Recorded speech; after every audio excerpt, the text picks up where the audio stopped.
सज्जनों, सत्संग सुनने से मनुष्य का जीवन सुधर जाता है। वो ईमानदारी से अपनी रोजी रोटी कमाता है, मालिक का भजन करता है और सुखपूर्वक जीवन व्यतीत करता है। परम संत कबीर साहब जी अपने जीवन निर्वाह के लिए दिन भर काम धंधा किया करते थे और रात्रि को घर घर में जा कर के सत्संग किया करते थे। एक रात्रि को एक स्थान पर सत्संग चल रहा था।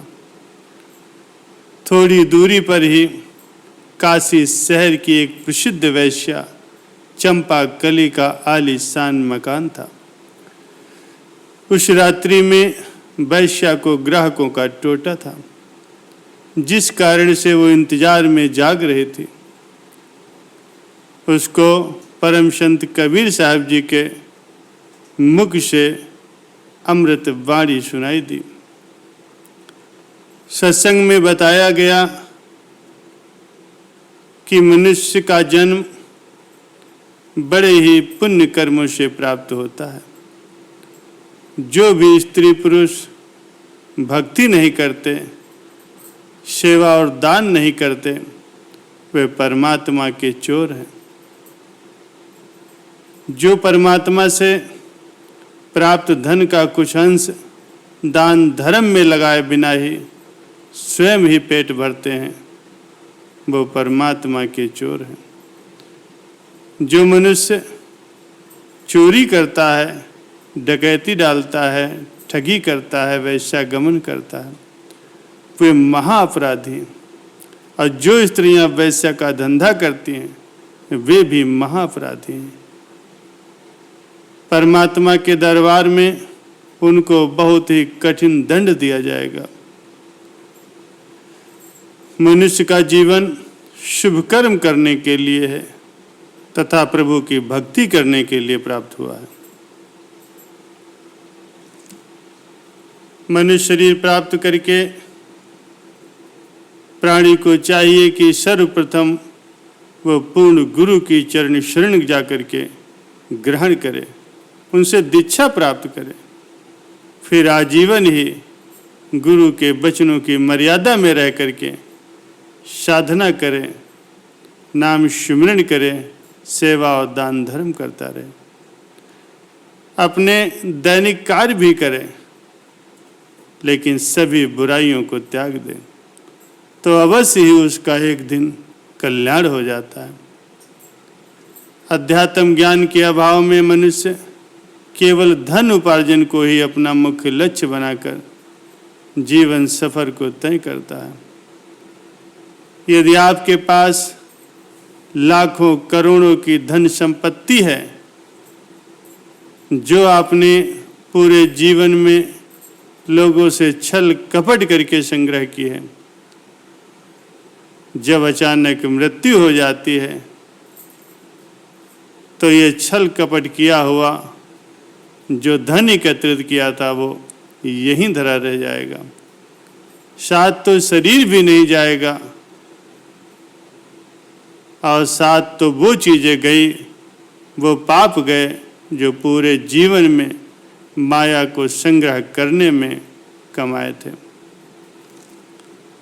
काया तेरी है नहीं, माया कहाँ से होए, गुरु चरणों में ध्यान रख, इन दोनों को खोए।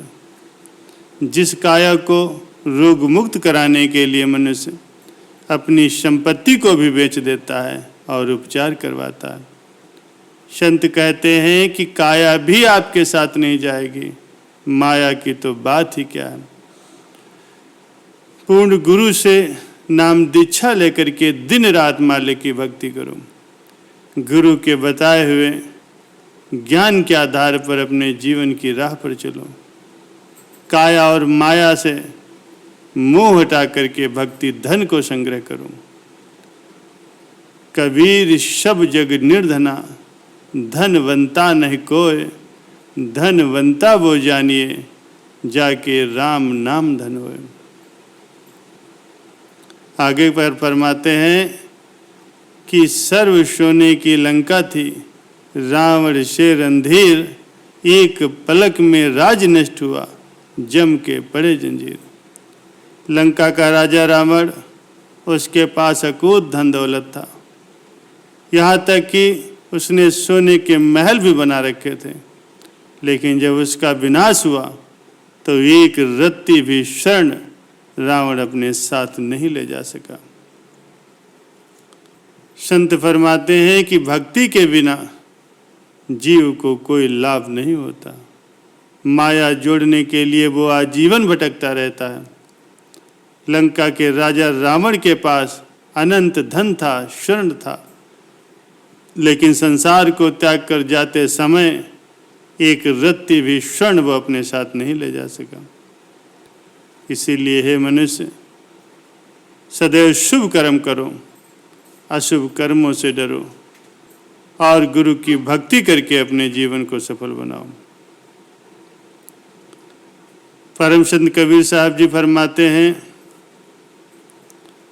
आध्यात्मिक ज्ञान न होने के कारण अच्छे व्यक्तियों से भी पाप हो जाते हैं, लेकिन जब उन्होंने सत्संग सुना तो सभी अपराधों को त्याग कर प्रभु की भक्ति करके अपने जीवन का कल्याण किया।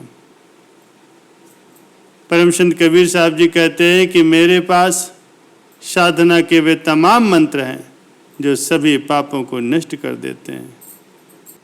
परमात्मा प्रत्यक्ष प्रकट होकर सद्गुरु के रूप में अपनी अमृत वाणी के द्वारा मुक्ति के मार्ग पर चलने की प्रेरणा देता है। चाहे कोई महापापी भी हो और वो प्रभु की साधना में लग जाता है, सच्चे मन से नाम स्मरण करता है और भविष्य में कोई पाप नहीं करता, तो उसके पिछले सभी पाप कर्म समाप्त हो जाते हैं और भक्ति करके वो अपने जीवन का कल्याण कर लेता है। परम संत कबीर साहब जी के इन अमृतमयी वचन को सुन करके वो वैश्या जैसे गहरी नींद से जागी हो, वो कांपने लगी। घर में ताला लगाया और सत्संग स्थल पर पहुंच गई और पीछे महिलाओं की ओर जा करके बैठ गई। सत्संग समाप्त होने के पश्चात आवाज़ लगाई गई कि जो भी दीक्षा लेना चाहता है वो आगे आकर के गुरु जी के पास पहुंच जाए।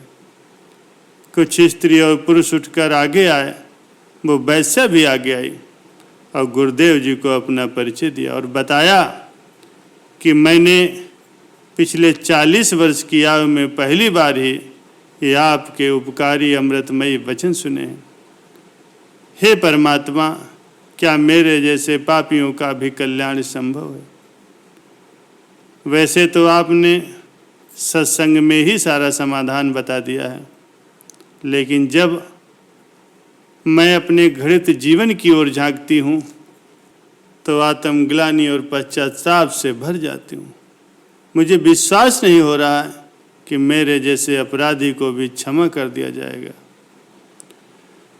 तो परम संत कबीर साहब जी ने वाणी उच्चारित की, जब ही सत्य नाम हृदय धरा, भयो पाप को नाश, जैसे चिंगी अग्नि की पड़े पुरानी घास। जैसे करोड़ों टन सूखे घास का ढेर लगा हो, यदि उसमें एक तीली माचिस की जला करके डाल दी जाए तो उस घास को राख होते देर नहीं लगती, और फिर हवा जब चलेगी तो उस राख को भी उड़ा करके दूर ले जाएगी, काम तमाम हो जाता है। इसी प्रकार ही करोड़ों जन्मों के भी पाप क्यों न हो, लेकिन प्रभु के सच्चे नाम को जप करके उन पिछले सभी पाप कर्म जल करके नष्ट हो जाते हैं। अगर भविष्य में वो कोई गलती न करे तो उसका कल्याण अवश्य ही हो जाएगा, क्योंकि परमात्मा का नाम घोर पापों को भी नष्ट कर देता है, जीव का कल्याण कर देता है। महापुरुषों के इन वचनों को सुन करके उस वैश्या ने अपने धंधे को त्याग दिया। परम संत कबीर साहब जी से नाम दीक्षा ली और उनके वचनों की पालना करते हुए आजीवन साधना करके मोक्ष को प्राप्त किया।